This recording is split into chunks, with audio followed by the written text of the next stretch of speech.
Assalamualaikum warahmatullahi wabarakatuh. Kami dari kelompok 10 akan menyampaikan ulasan dari kitab Sulamul Taufik.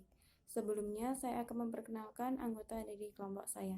Yang pertama Muammarah Hadifin Najib, yang kedua Niswatul Muna Al-Walidah, dan yang ketiga Zahra Nur Alifah. Selanjutnya saya akan menyampaikan tentang kitab Sulamul Taufik. Kitab Sulamul Taufik ini ditulis oleh Syekh Imam Nawawi Banten, diterjemahkan oleh Kiai Haji Muhammad Anwar dan Haji Anwar Abu Bakar, diterbitkan oleh PT Sinar Baru Al-Ghansido di Bandung, tahun terbit 1998, dan tebal buku 141 halaman. Biografi penulis kitab Sulamul Taufik adalah Syekh Muhammad Nawawi Al-Jawi Al-Bantani yang lahir di Tanah Serang 1230 Hijriah atau 1813 Masehi. Ia bergelar Al-Bantani karena berasal dari Banten, Indonesia. Ia adalah seorang ulama dan intelektual yang sangat produktif, menulis kitab. Jumlah karyanya tidak kurang dari 115 kitab yang meliputi bidang ilmu fikih, tauhid, tasawuf, tafsir, dan hadis. Karena kemasyhurannya, Syekh Nawawi Al-Bantani kemudian dijuluki Sayyid Ulama Al-Hijaz atau pemilik ulama Hijaz. Ayah Syekh Nawawi merupakan seorang ulama lokal di Banten yang bernama Syekh Umar bin Arabi Al-Bantani, sedangkan ibunya bernama Zubaidah, seorang ibu rumah tangga biasa. Syekh Nawawi menikah dengan Nyai Nasimah, gadis asal Tanah Serang, dan dikaruniai 3 orang anak yang bernama Nafisah, Maryam, dan Rubiah. Sang istri wafat mendahului dia. Bab-bab yang ada dalam kitab Sulamul Taufik yang pertama adalah Usuluddin, membahas tentang makna kalimat syahadat, hal-hal yang harus diimani, bukti adanya Allah, dan sebab-sebab murtad. Yang kedua dan yang ketiga adalah Toharoh dan Sholat, membahas tentang rukun-rukun sholat, hal-hal yang dilarang bagi hadas kecil, mandi besar, syarat Toharoh, dan hukum tayamum. Yang keempat adalah zakat, yang mencakup harta yang wajib dizakati. Yang kelima adalah puasa, adalah orang yang wajib puasa, orang yang tidak wajib puasa, dan waktu haramnya puasa dan ketentuannya. Yang keenam adalah haji, yang ketujuh adalah muamalat, yang kedelapan adalah tazkiyatun nafsi, dan yang kesembilan adalah bayanul ma'asi, yang membahas mengenai maksiat, yaitu maksiat hati, perut, lidah, mata, tangan, kemaluan, kaki, dan badan. Dan ditutup dengan pembahasan mengenai taubat. Kitab Sulamul Taufik ini menjelaskan mengenai ilmu tauhid dan keimanan umumnya, ilmu fikih dan tasawuf atau akhlak. Buku ini merupakan sebagian kecil yang pelik yang menerangkan perkara yang wajib dikaji dan dipelajari serta diamalkan bagi orang yang mengerti maupun yang belum memahaminya. Semoga Allah senantiasa memudahkannya. Pasal 1 tentang sifat-sifat Allah dan Rasul-Nya. Setiap orang yang telah dewasa atau mu'alaf wajib memasuki atau memeluk agama Islam dan tetap dalam agama itu untuk selama-lamanya, serta melaksanakan segala kewajiban yang berkenan dengan hukum-hukumnya. Dijelaskan, hukum Islam itu ada 5 perkara, yaitu 1. Wajib, setiap perkara yang harus dilaksanakan. 2. Haram, kebalikan dari wajib. 3. Sunnah, setiap perkara yang baik dikerjakan. 4. Makruh, kebalikan dari sunnah.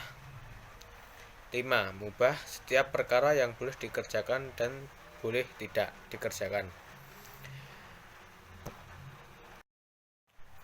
Di antara perkara yang wajib diketahui dan dipercaya secara mutlak ialah membaca 2 kalimat syahadat, yaitu aku bersaksi bahwa tiada Tuhan selain Allah dan aku bersaksi bahwa Nabi Muhammad adalah utusan Allah.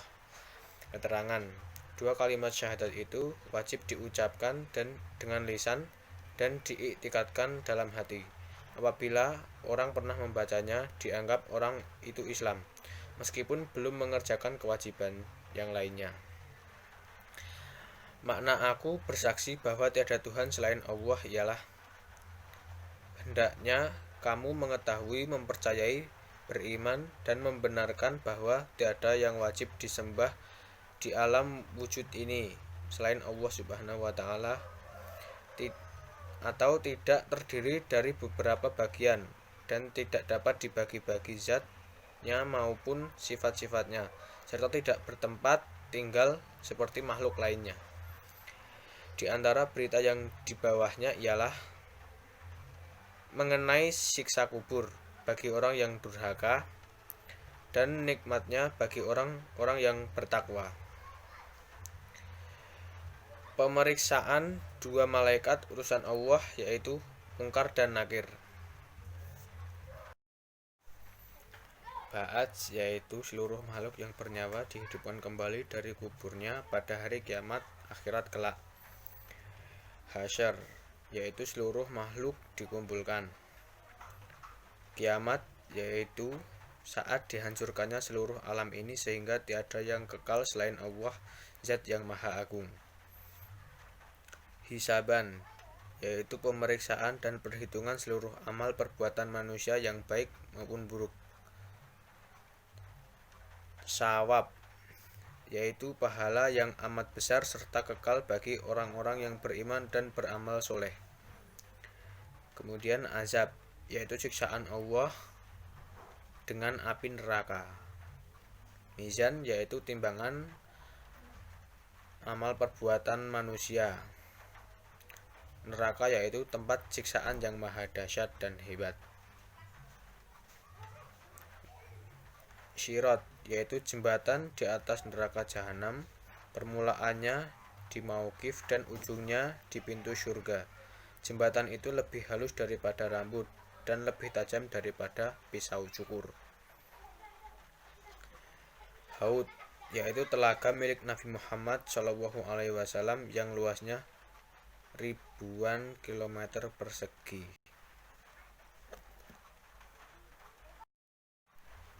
Kemudian syafaat.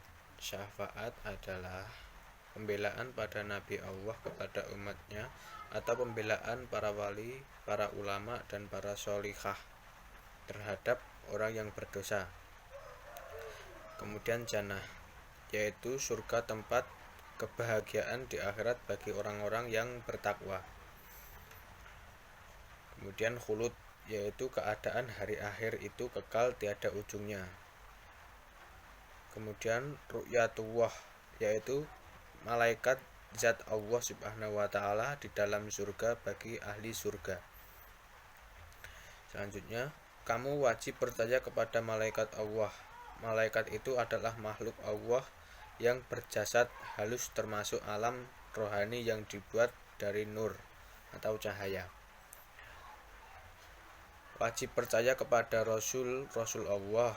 Rasulullah ialah seorang laki-laki yang diberi wahyu oleh Allah untuk disampaikan kepada manusia. Wajib percaya kepada kitab-kitab Allah. Kemudian wajib percaya kepada takdir Allah, baik atau buruknya dari Allah. Maksudnya ialah kita wajib mengikatkan dalam hati. Pasal 37 mengenai tobat dan dosa. Pasal wajib segera bertaubat bagi setiap orang mukallaf dengan cara menyesali perbuatannya, meninggalkan dosa yang telah dilakukan dan berniat untuk tidak mengulanginya, dan membaca istighfar. Apabila dosa itu berupa meninggalkan kewajiban, maka harus diqadha, dilunasi, atau dosa hak sesama manusia, maka ia harus melunasi atau meminta kerelaannya. Usai sudah, apa yang telah ditakdirkan Allah terhimpun, dan aku berharap darinya yang maha suci agar memberikannya manfaat secara merata dan memperbanyak kedudukannya dalam hati.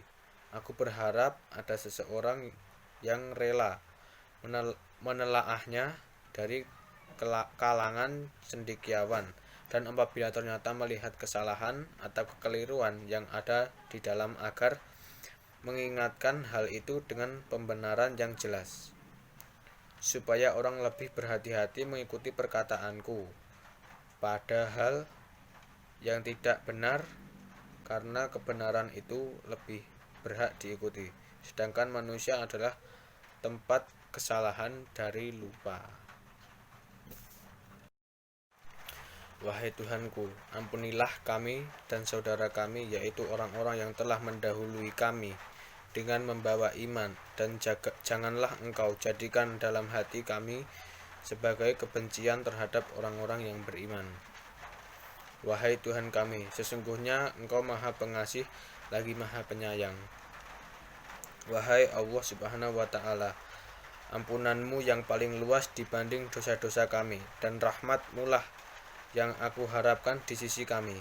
Maha suci Tuhanmu, ya Nabi Muhammad SAW, yang menguasai kemuliaan, jauh dari orang-orang banyak, juga kesejahteraan atas para rasul, dan segala puji bagi Allah yang menguasai seluruh alam.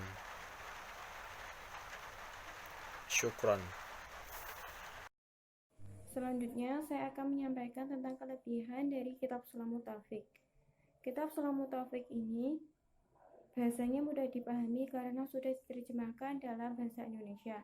Selain itu, kitab Sulamut Taufik ini juga bisa dibaca oleh semua kalangan umat Islam, karena kitab Sulamut Taufik ini memuat tentang akidah Islam, hukum-hukum Islam, sehingga bisa menjadi ilmu bagi pembaca. Kesimpulan dari ulasan kitab Sulamut Taufik pasal 1 dan pasal 37 adalah, bagi orang yang sudah balik, hendaknya diwajibkan untuk masuk Islam dan tetap beragama Islam selama-lamanya. Masuk Islam dengan mengucapkan 2 kalimat syahadat. Bagi orang muhallaf, hendaknya bertobat, menyesali perbuatannya, meninggalkan perbuatan itu, dan tidak mengulanginya. Sekian dari kelompok kami. Wassalamualaikum warahmatullahi wabarakatuh.